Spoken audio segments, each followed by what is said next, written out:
सलीम साहब बच्चों की खातिर परदेश चले गए और बीवी को नसीहत की कि मेरी बेटियों की अच्छी परवरिश करना। लेकिन पैसा आते ही माँ ने बच्चों को बिगाड़ कर रख दिया।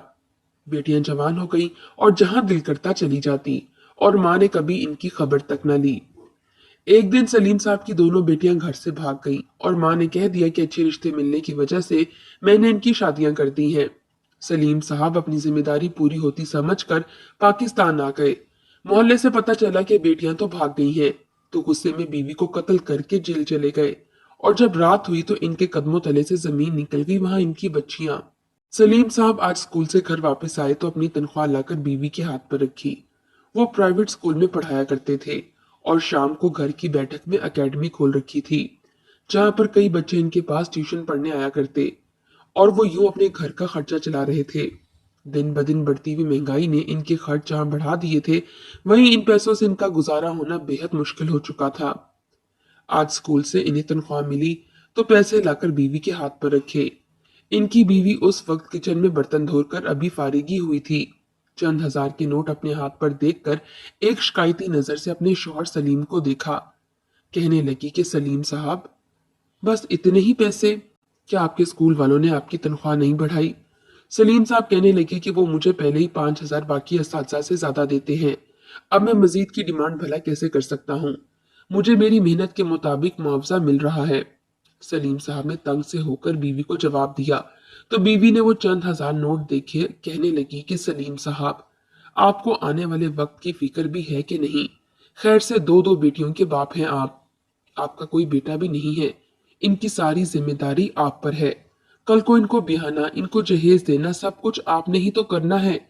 लाख बार कह चुकी हूँ कि कोई अपना कारोबार शुरू करे या अपना छोटा सा स्कूल खोल ले। आज के दौर में हजारों में नहीं बल्कि लाखों में आमदनी हो तभी घर चला करते हैं, और बेटियां रुखसत हुआ करती हैं, वरना चाहे जितना भी हुस्न जमाल हो, बेटियां बैठी ही रह जाती हैं। सलीम साहब ने बीवी के मुंह से ये सुना तो फौरन इसे झिड़क कर चुप करवाने लगे। कहने लगे कि तुम क्यों फजूल सोचती हो? अभी आने वाला वक्त हमसे सदियों दूर पड़ा होता है, और तुम आज ही उस वक्त को सोच सोचकर मनफी अंदाजे लगाती रहती हो।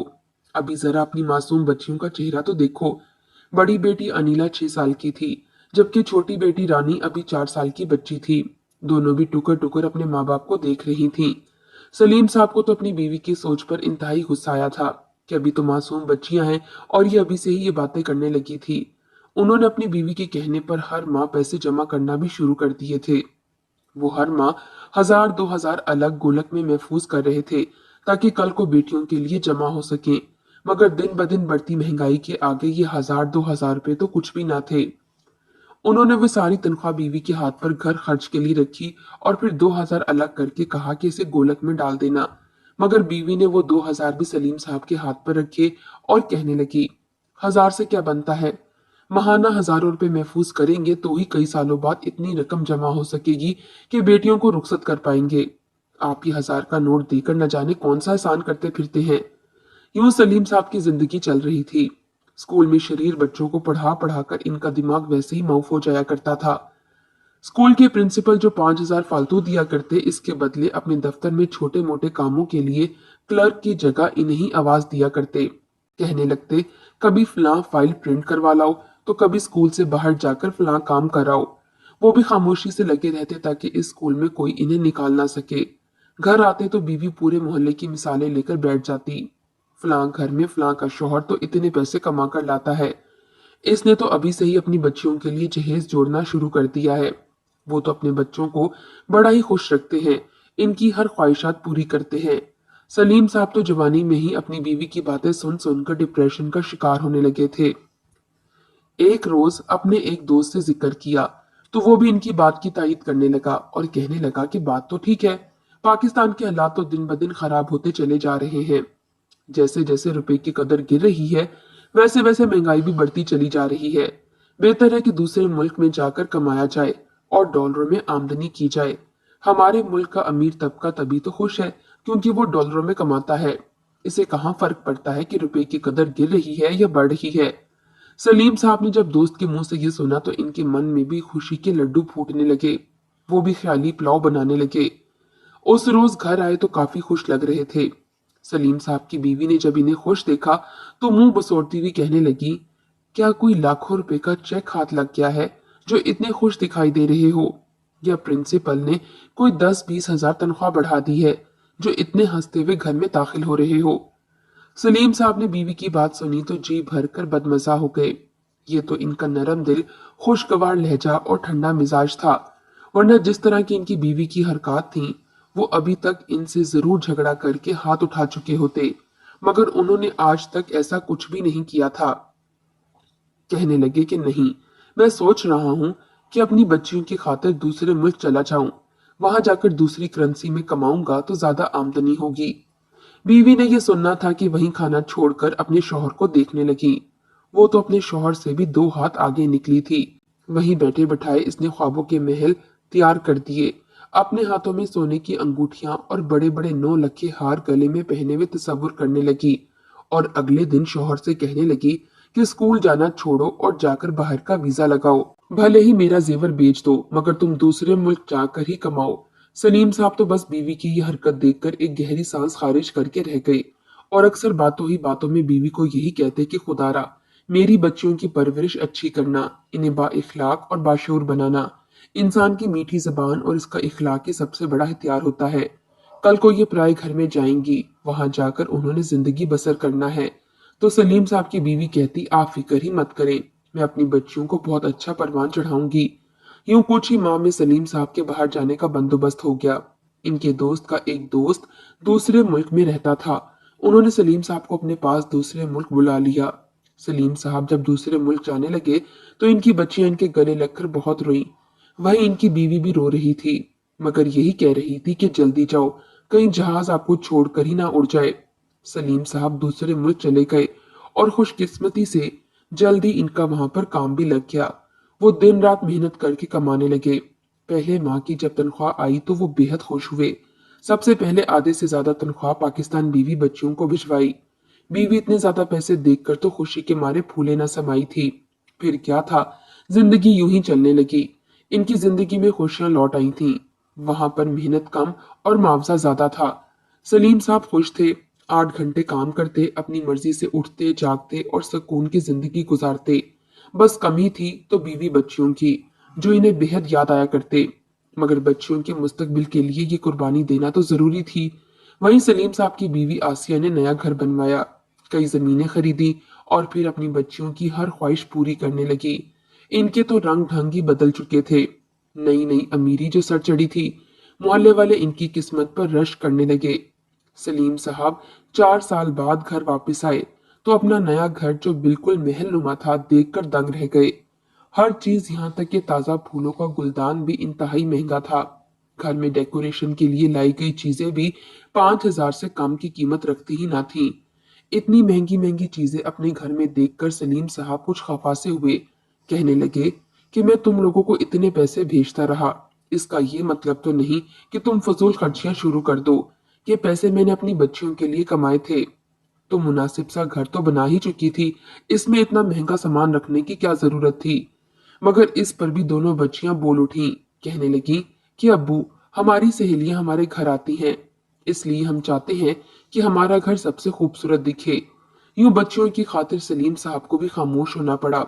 वो अक्सर कई सालों बाद वापस पाकिस्तान आया करते थे, मगर एक बार इनका दुरानिया कुछ ज्यादा ही बड़ा हो गया। वजह ये थी कि वो जिस जगह काम करते थे वहां पर करोड़ों मालियत की एक मशीन चोरी हो चुकी थी, जिसका इल्जाम सलीम साहब और 2-3 और मुलाजमों पर आया। इसलिए जब तक वो मशीन ना मिल जाती तो इनका पाकिस्तान जाना मना कर दिया गया था। वो वहां पर काम करते हुए पैसे पाकिस्तान भिजवाते रहे। सलीम साहब की बीवी को तो बस पहनने ओढ़ने का ही शौक था। इनका ध्यान अपनी बच्चियों से बिल्कुल ही हट चुका था। वहीं बच्चियां आजाद माहौल देखकर धीरे धीरे आजाद होने लगीं। हर वक्त सहेलियों के साथ गपशप में लगी रहती। 24 घंटे मोबाइल इनके हाथ में हुआ करता। माँ तो रोकने टोकने के बारे में सोच भी ना सकती थी। धीरे धीरे बेटियां सहेलियों के घर मिलने तक जाने लगीं। माँ ने मना ना किया, वो कहाँ जाती हैं, किससे मिलती हैं, इसे कोई फर्क नहीं पड़ता था। वो मासूम सी बच्चियां जो कभी सर से दुपट्टा ना उतारती थीं, अब बगैर दुपट्टे के टॉप्स और जीन्स पहनकर घूमने लगी थीं। इसके बारे में सलीम साहब को बिल्कुल भी खबर ना थी। मोहल्ले की औरतें आकर कहती कि जवान बेटियां हैं, जरा नजर रखो, गांव के लड़के तरह तरह की नजरों से देखते हैं, तो कहने लगती कि इस पर मेरी बेटियां क्यों पर्दा करें। ये बात तो आपको मोहल्ले के लड़कों की माओ को जाकर बतानी चाहिए कि वो अपने बेटों को काबू में रखें। मजबूरन वो खामोश होकर वापस चली जाया करती। सलीम साहब की ख्वाहिश थी कि बच्चियों की धूमधाम से शादी करूंगा और इन्हें शरीफ और नेक लड़कों के साथ ब्याहूंगा। मगर वही बच्चियां अपनी यूनिवर्सिटी के दोस्तों में दिलचस्पी लेने लगी। रात देर तक इनके साथ शीशा पीने का दौर चलता रहता। वो नाइट क्लब में जाने लगी। कोई रोकने टोकने वाला ना था। माँ ने तो कभी पूछने की भी जहमत ना की थी। एक रोज बड़ी बेटी अनिला घर आई तो इसके साथ एक नौजवान लड़का था, जिसका हुलिया देखकर ही सलीम साहब की बीवी का जी खट्टा होने लगा। उन्होंने अनिला को एक नजर देखा और कहने लगी कि ये लड़का कौन है और ये किसकी बाहों में बाहें डालकर तुम घर में घुसी चली आ रही हो, कोई शर्म नहीं है। अनिला की माँ ने आगे बढ़कर फौरन इसका हाथ उस लड़के के बाजू से जुदा किया। वो तो बिफर चुकी थी। अनिला ने अगले ही पल दोबारा उस लड़के का हाथ थाम लिया और कहने लगी कि मामा, ये आप कैसी बातें कर रही हैं? ये पहली बार हमारे घर आए हैं, आपको कुछ तो लिहाज करना चाहिए था। इतना कहकर अनिला उस लड़के के साथ लाउंज में चली गई और सोफे पर बैठ गई। दोनों एक दूसरे के करीब बैठे हुए थे, जबकि सलीम साहब की बीवी का तो बस नहीं चल रहा था बेटी का गला ही दबा दे। वो हवास बाख्ता सी चलती हुई अंदर आई और दोनों को देखने लगी। कहने लगी कि ये लड़का कौन है। तभी वो लड़का उठा और अगले ही पल बगैर किसी झिझक और शर्म के सलीम साहब की बीवी को कंधों से पकड़ लिया और कहने लगा, आंटी रिलैक्स, परेशान क्यों होती हैं? आइए हमारे साथ तो बैठिए। इस लड़के का थामना था कि वो फौरन पीछे हटी और उस लड़के को खुद से दूर किया। कहने लगी कि शर्म नाम की चीज है कि नहीं? तुम कैसे मुझे ऐसे हाथ लगा सकते हो? अनीला तो सर पकड़कर बैठ चुकी थी। कहने लगी कि अम्मी, आप अमीर हो चुकी हैं, मगर अभी तक आपके जहन से गरीबों वाली सोच नहीं गई। इस बात पर उस लड़के ने, जो च्युइंगम चबा रहा था, बुलंद आवाज कहका लगाया। अगले ही पल अनीला कहने लगी कि मुझे कोई बहस नहीं करनी। मामा, दरअसल मैं और रुस्तम एक दूसरे को पसंद करते हैं।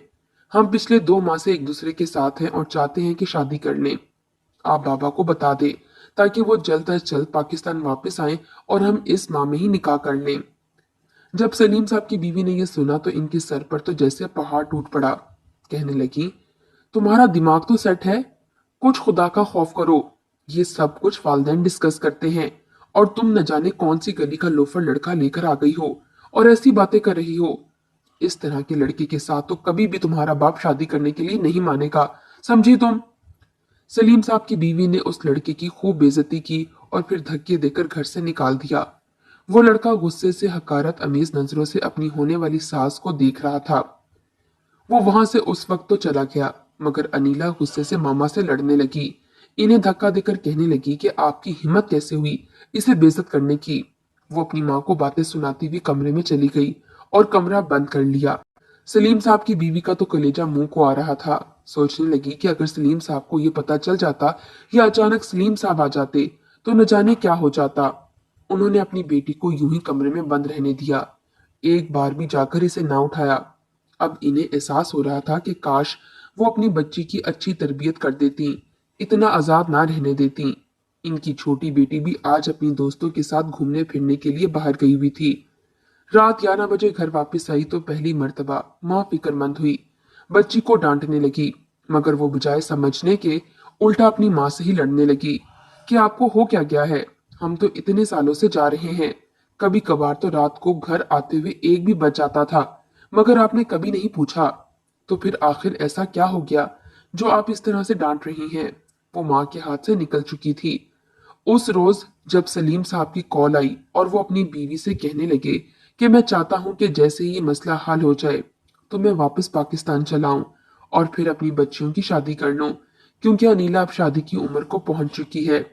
उम्मीद है कि 5-6 माह तक मैं सब कुछ हैंडल कर लूंगा।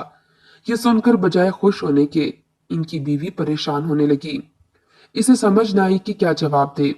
सलीम साहब ने भी ये नोट कर लिया था कि इनकी बीवी परेशान दिखाई दे रही है। उस रोज इसने फोन बंद कर दिया और सो गई। अगली सुबह जब उठी तो बेटी का कमरा यूं ही बंद था। इसने नाश्ता बनाया और फिर बेटी के कमरे के दरवाजे को दस्तक देने लगी, मगर कोई जवाब न आया। इसने बाहर से कमरा लॉक किया हुआ था। वो लॉक खोला तो हैरत का झटका लगा, क्योंकि कमरा तो अंदर से भी लॉक था। वो परेशान हो गई कि कहीं खुदा ना खास्ता बेटी ने जल्दबाजी में खुदकुशी तो नहीं कर ली। इतना सोचना था कि इसकी हालत बिगड़ने लगी। दरवाजा खुद खोलने की कोशिश करने लगी। जब ना खुला तो मजबूरन आस पड़ोस के लोगों को बुलवाया। जब दरवाजा खुला तो सलीम साहब की बीवी के होश उड़े थे, क्योंकि सामने इनकी बेटी कहीं भी मौजूद ना थी। वो जो तसव्वुर कर रही थी कि बेटी खून में लथपथ दिखाई देगी, ऐसा कुछ भी ना हुआ। बिस्तर खाली था, हर चीज सलीके से अपनी जगह पर मौजूद थी। बस कमरे की खिड़की खुली हुई थी और वहीं खिड़की के पास एक कागज पड़ा था, जिस पर लिखा था कि मुझे ढूंढने की जरूरत हरगिज ना करना। मैं अपने मनपसंद लड़के से शादी करने लगी हूँ और दोबारा तुम लोगों का चेहरा कभी भी नहीं देखूंगी। ये पढ़ना था कि सलीम साहब की बीवी वहीं गिर गई और फूट फूट कर रोने लगी। जो मर्द दरवाजा खोलने आए थे उन्होंने ये खबर पूरे मोहल्ले में फैला दी कि सलीम साहब की बड़ी बेटी घर से भाग चुकी है। लोगों को तो मौका मिलना चाहिए था बात करने का। इसने पुलिस को भी इतला दी, बेटी को ढूंढने की कोशिश की, मगर बेटी न मिली। पूरे मोहल्ले में खबर फैल चुकी थी कि सलीम साहब की बड़ी बेटी घर से भाग चुकी है। अभी यही सदमा वो लोग न भूले थे कि दूसरे ही दिन छोटी बेटी भी घर से भाग गई। सलीम साहब की बीवी तो ये खबर सुनकर बेहोश हो चुकी थी। इसे तो कुछ भी समझ नहीं आ रही थी कि क्या करे। पूरे मोहल्ले में जो इनकी इज्जत थी और वो सर उठाकर चला करती थी, लोगों पर अपनी धाक बिठाई रखी थी, अब वही लोग इन पर ताने कसने लगे थे। वहीं बार बार शौहर की कॉल आती तो यही कहता कि मेरी बच्चियों से बात करवाओ, इनके नंबर बंद क्यों जा रहे हैं। कब से कॉल मिलाए जा रहा हूँ, न तुम बात करवाती हो और न वो बात करती हैं। पूरे 2 हफ्ते तक तो सलीम साहब की बीवी को किसी चीज की होश ही ना थी। वो अस्पताल में बीमार पड़ी रही। ब्लड प्रेशर इतना हाई था कि दिल का दौरा पड़ने का खतरा था। 2 हफ्ते बाद घर लौटी तो खुद को काफी संभाल चुकी थी। बेटियां तो घर से भाग निकली। इस बार जब शौहर का फोन आया और वो फिक्रमंदी से पूछने लगा तो कहने लगी कि मैंने बेटियों को ब्याह दिया है, एक अच्छे घर से रिश्ता आया था, दोनों को एक ही घर में रुखसत कर दिया है, दोनों बड़ी खुश हैं। सलीम साहब ने जब ये सुना तो हैरत का झटका लगा। कहने लगे कि मेरे बगैर तुमने ये सब कुछ कैसे कर दिया। मुझसे कुछ तो पूछती, मगर वो बहाना बनाने लगी कि पाकिस्तान में सर्विस बंद थी, इसलिए आपको फोन करके ना बता सकी। लड़कों के दादा बीमार थे और जल्द से जल्द पोतों की खुशी देखना चाहते थे, इसलिए शादी जल्दी में करनी पड़ी। सलीम साहब ने गुस्से से फोन बंद कर दिया। वो वापस पाकिस्तान आना चाहते थे। अगले ही रोज उन्होंने टिकट बुक कराया और पाकिस्तान चले आए। इस बारे में इनकी बीवी को जरा भी खबर ना थी। जैसे ही मोहल्ले में कदम रखा तो लोग इन्हें देखकर चाय मंगोइयां करने लगे, तरह तरह की बातें करने लगे। इन्हें कुछ समझ नहीं आ रही थी कि क्या कहें। आखिर को मोहल्ले का एक दुकानदार चलता हुआ इनके पास आया और कहने लगा, आप ये बात अपने दिल पर ना रखिएगा, इसमें आपकी तरबियत की कोई कमी नहीं, दरअसल वो थी ही ऐसी। सलीम साहब कुछ समझ ना सके, मगर जब 2-4 लोग और इकट्ठे हो गए और सलीम साहब को बताने लगे कि इनकी बेटियों की रुखसती नहीं बल्कि वो घर से भागी हैं, तो सलीम साहब का दिल तो जैसे धड़कना ही भूल गया। वो मारे गुस्से के घर में दाखिल हुए। इनकी बीवी इन्हें अपने सामने देखकर अलग ही परेशान हो गई थी। बुखलाकर कहने लगी, आप यहाँ कैसे आ गए। उन्होंने पहला सवाल ही अपनी बेटियों के बारे में किया तो वो कहने लगी कि आप बैठे, फिर हम अपनी बच्चियों से मिलने इनके घर जाएंगे। मगर अगले ही पल वो इसे थप्पड़ मारकर कहने लगे कि मुझे सच सच बताओ, कहाँ है मेरी बच्चियां। मजबूरन रोते हुए सलीम साहब की बीवी को इन्हें सच बताना पड़ा, जिसे सुनकर सलीम साहब का पारा हाई होने लगा। वो मारे गुस्से से बेफर पड़े और अपनी बीवी का गला दबाने लगे। घर से शोर की आवाजें बाहर आने लगी, मोहल्ले वाले इकट्ठे होने लगे। वो बीवी का गला दबाकर इसकी जान ले चुके थे। कहने लगे कि तुम्हें सिर्फ एक काम दिया था कि बच्चियों की तरबियत अच्छी करना, मैं लाखों कमाकर तुम लोगों को दूंगा, बस इज्जत की चादर इनके सर पर ओढ़े रखना तुम्हारा काम था, मगर तुमने मेरी एक भी ना सुनी। ये सब कुछ तुम्हारी तरबियत का ही नतीजा है। पुलिस आ चुकी थी और पुलिस सलीम साहब को गिरफ्तार करके जेल में ले गई। वो वहां पर बैठे अलग परेशान हो रहे थे कि जब अचानक लेडी कांस्टेबल कुछ लड़कियों को पकड़कर वहां लेकर आई। ये वो लड़कियां थी जिन्हें कोठे से लाया गया था। इस इलाके में एक खुफिया घर बनाया गया था जहां पर लड़कियों का सौदा किया जाता था। वहीं से ये लड़कियां बरामद हुई थीं जो नशे में धुत थीं। बेसाख्ता नजर उठाकर सलीम साहब भी उस तरफ देखने लगे तो इनकी जान निकल गई, क्योंकि इनकी दोनों बेटियां भी नशे में धुत वहीं पर खड़ी थीं। इनका सिर्फ दिल ही नहीं बल्कि जिगर भी टुकड़े टुकड़े होता महसूस हुआ। इनके नाक और मुंह से खून फवारों की तरह बाहर निकल रहा था। इनके दिमाग की नस भी उसी पल फट चुकी थी। इनकी बच्चियों ने जिन लड़कों के साथ भाग जाने का फैसला किया था, वो लड़के इन्हें आगे लाखों रुपए में बेच चुके थे। वो आज यूं नशे में धुत गिरती पड़ती इस हालत में मौजूद थी। ये मंजर देखना था कि सलीम साहब वहीं पर तड़प तड़प कर मर चुके थे, जबकि वो लड़कियां जब इन्हें होश आया और फिर जेल से एक कैदी की लाश निकलती देखी तो इनकी चीखें निकल गईं। रोकर अपने बाप को देखकर कहने लगी कि ये यहाँ तक कैसे पहुंचे, इनकी ये हालत कैसे हुई। कड़ी से कड़ी मिलाकर जब सारी बात उन्होंने सुनी तो अपना मुंह पीटने लगी, बाल नोचने लगी और बाप के कदमों को पकड़कर रोने लगी। कहने लगी कि हमें माफ कर दो, हमने बहुत बुरा किया, हमने अपने किए की सजा भुगत ली है, हमें माफ कर दो। मगर अब तो बाप मर चुका था, मनो मट्टी तले दफन हो चुका था। इसके बाद कहा जाता है कि दोनों बहनों ने अपनी जिंदगी नए सिरे से शुरू की, अपने गुनाहों की खुदा से माफी मांगी और बाहया लड़की बनकर आगे की जिंदगी गुजारने लगी। बाज दफा इंसान को सुधारने के लिए बहुत भारी कीमत चुकाना पड़ती है। सलीम साहब अपनी बच्चियों को जैसा देखना चाहते थे, इन्हें कहाँ खबर थी कि इनके मरने के बाद ही इनकी बच्चियां यूं खुद को बदल देंगी। जो इनके जीते जी ना हो सका, वो इनके मरने के बाद हो चुका था।